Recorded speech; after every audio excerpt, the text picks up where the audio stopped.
Hello and welcome to episode 3 of The Run Gear. I'm in my hometown of Drogheda today and I'm here with Laura from Lab Fitness. Now today what we're going to learn about is stretching. Stretching obviously is hugely important, but I don't know when you're supposed to do it, how long you're supposed to do it for, are you supposed to jerk the muscles or hold them for a long time? So Laura's an expert and she's going to show us today. Laura, how important is stretching? I know it's often talked about, but how important is it? Stretching is very important because number one, it's going to help you prevent injuries.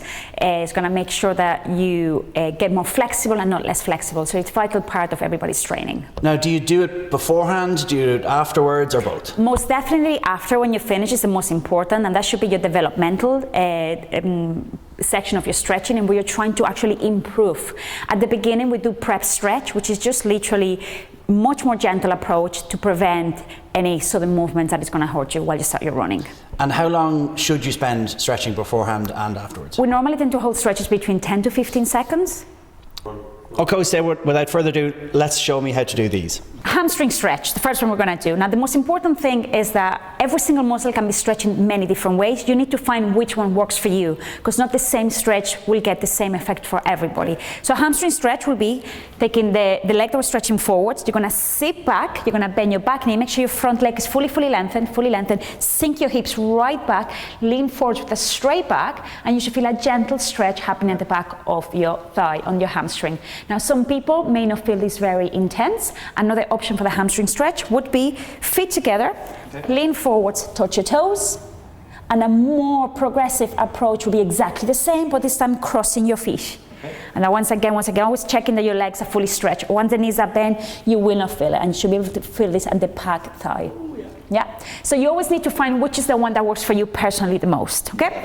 Sure. We always do quads, okay, the front of your thighs, so if your balance is not great, hold on to something, you're gonna grab your foot by your laces, knees together, you're gonna push your hip forward, and you're gonna very gently bend supporting knee. Always hip forward, that's the most important thing. Okay. Excellent, so that's your quad stretch.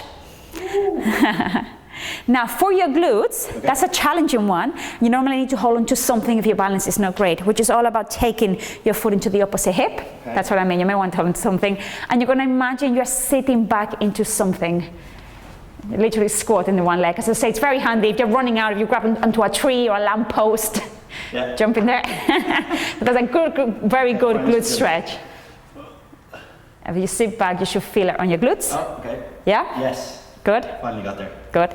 Then, so we need two more. One for your hip flexor, which is work really, really hard. So if you go into a back lunge, you drop your back knee towards the ground, a bit more, and now don't touch the ground, just scoop your hips forward, and lean back with your shoulders a tiny bit. Can you feel that on your groin? Make sure your front foot has to be fully flat. Yeah, so that is your groin stretch, your hip flexor stretch. Sure is. Good. Back up. And your last one will be your calf stretch, okay? If you are on, you could do this if you're on the street and you're on the curb, you could just let your heels go down, okay? Or if you're on the floor, doing a lunge, and sink your back heel towards the ground. Really focus on the back foot until you feel that lengthening, on your gastrocnemius and your calf muscle. Excellent. Sounds of an So there will be your main stretches. Obviously, at the end of your run, I would always advise people to spend a good 15 to 30 minutes stretching and holding the stretch for much longer, up to 1 minute, because we're trying to develop flexibility. And you'll be going to other stretches like your shins, your tibialis anterior, and things like that. And is there any way to stretch the IT band before or afterwards? Not really. The IT band is something that you do not want to take very lightly. No. It's very easy to be injured. So you want to make sure that you work on your roller and that you do not neglect your flexibility. So if you're a runner, if you don't like yoga, you have to learn to love it. Okay. So today's top tip, yoga. We have to learn to do especially hot yoga, which is perfect for runners. Perfect. Thank you, Laura. You're very welcome. That's kilometer 1. Feeling good.